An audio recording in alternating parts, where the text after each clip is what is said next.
गणेशाय नमः। ओम श्री गणेशाय नमः। ओम श्री गणेशाय नमः। सभी श्रोताओं साथियों को मेरा नमस्कार। कथा प्रारंभ करते हैं। विंध्येश्वर संहिता शिव पुराण का ये 11वां अध्याय का कल भाग शेष रह गया था, इसलिए उसको आज पूरा करते हैं। तो दोस्तों कथा प्रारंभ करते हैं।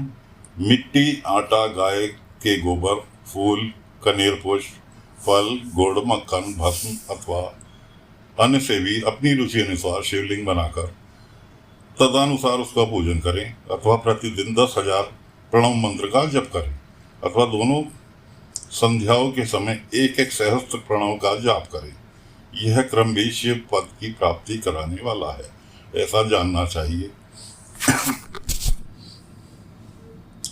जप काल में मकरांत प्रणव का उच्चारण मन की शुद्धि करने वाला होता है।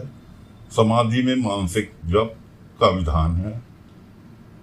अगर आप मौन रखकर भी मंत्र का जाप कर रहे हैं, वो भी संभव है।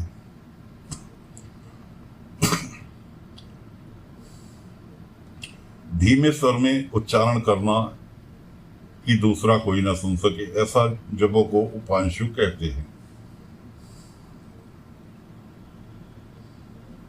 नाद और बिंदु से युक्त ओंकार उच्चारण के विधान पुरुष समान प्रणव कहते हैं। यदि प्रतिदिन आदर पूर्वक 10,000 पंचाक्षर मंत्र का जप किया जाए, 10,000 पंचाक्षर मंत्र यानी ओम नमः शिवाय का प्रतिदिन जप किया जाए, अथवा दोनों संध्याओं के समय एक एक सहस्त्र का ही जप किया जाए, तो उसे शिव पद की प्राप्ति कराने वाला समझना चाहिए। ब्राह्मणों के लिए आदि में प्रणव से युक्त पंचाक्षर मंत्र अच्छा बताया गया है। कलश से किया हुआ स्नान, मंत्र की दीक्षा, मात्र काऊ का न्यास, सत्य से पवित्र अंतकरण वाला ब्राह्मण एवं ज्ञानी गुरु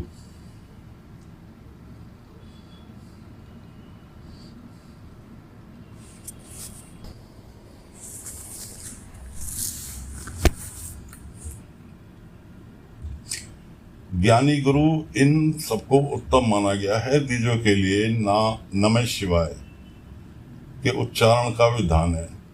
द्विजेतरों के लिए अंत में नमः पद के प्रयोग की विधि है, अर्थात वे शिवाय नमः इस मंत्र का उच्चारण करें। स्त्रियों के लिए भी कहीं कहीं विधि पूर्वक नुमंत उच्चारण का ही विधान है, अर्थात वे भी शिवाय नमः का ही जप करें। कोई ऋषि ब्रह्मांड की स्त्रियों के लिए नमः पूर्वक शिवाय की जप की अनुमति देते हैं, अर्थात वे नमः शिवाय का जप करें। पंचाक्षर मंत्र का 5 करोड़ जप करके मनुष्य भगवान सदाशिव के समान हो जाता है। 1, 2, 3 अथवा 4 करोड़ का जप करने से क्रमशः ब्रह्मा, विष्णु, रुद्र तथा महेश्वर का पद प्राप्त करता है, अथवा मंत्र में जितने अक्षर हैं उसका पृथक पृथक 1-1 लाख जप करे, अथवा समस्त अक्षरों का एक साथ ही जितने अक्षर हों उतने लाख जप करे। इस तरह से जप को शिव पद की प्राप्ति करने वाला समझना चाहिए। यदि 1000 दिनों में प्रतिदिन 1 सहस्त्र जप की क्रम पंचाक्षर मंत्र का 10 लाख जप पूरा कर लिया जाए और प्रतिदिन ब्राह्मण भोजन कराया जाए, तो उस मंत्र से अभिष्ट कार्य की सिद्धि होने लगती है।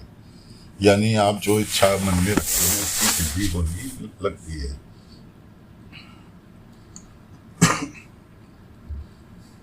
ब्राह्मण को चाहिए वे प्रतिदिन प्रातःकाल 1008 बार गायत्री का जप करे। ऐसा होने पर गायत्री क्रमशः शिव का पद प्रदान करने वाली है। वेद मंत्रों और वैदिक सूत्रों का भी नियम पूर्वक जप करना चाहिए। वेदों का पारायण भी शिव पद की प्राप्ति कराने वाला है, ऐसा जानना चाहिए। अन्यथा जो बहुत से मंत्र हैं उनका भी जितने अक्षर हों उतने लाख जप करे। इस प्रकार जो यथाशक्ति जप करता है वह क्रमशः शिव पद मोक्ष प्राप्त कर लेता है।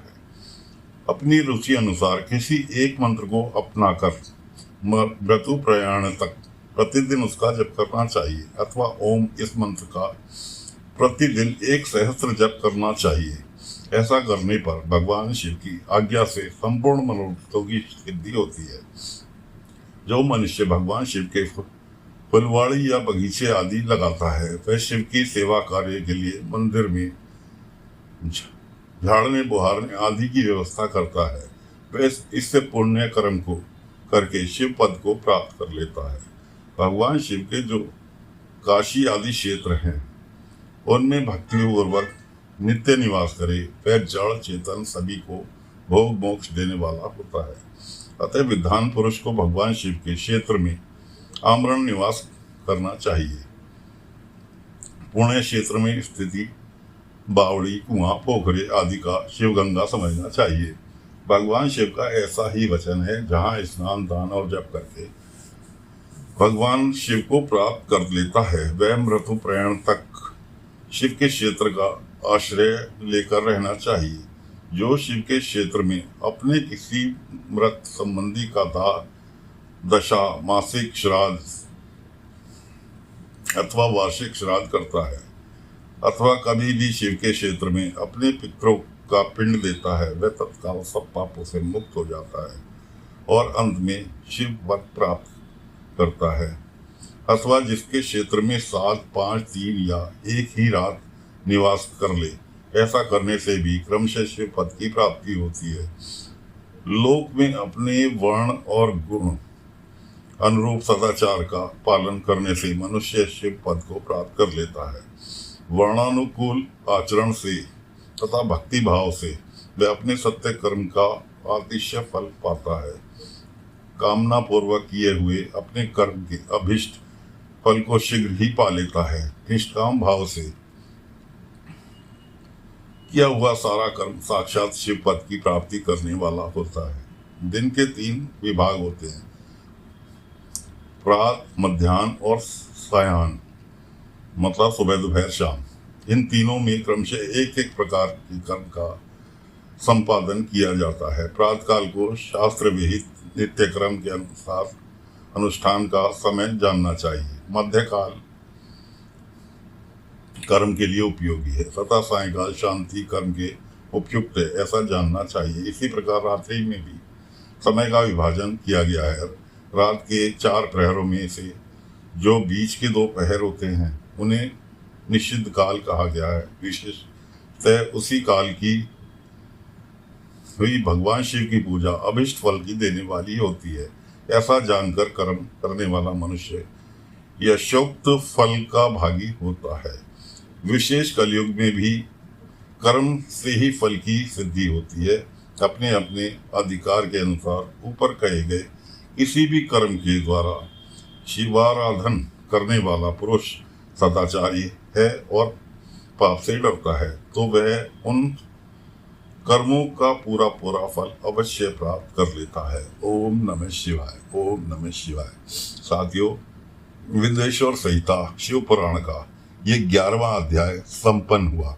आपसे इजाजत चाहते हैं, अगले अंक में फिर लेकर हाजिर होंगे। तब तक के लिए ओम नमः शिवाय, ओम नमः शिवाय, ओम।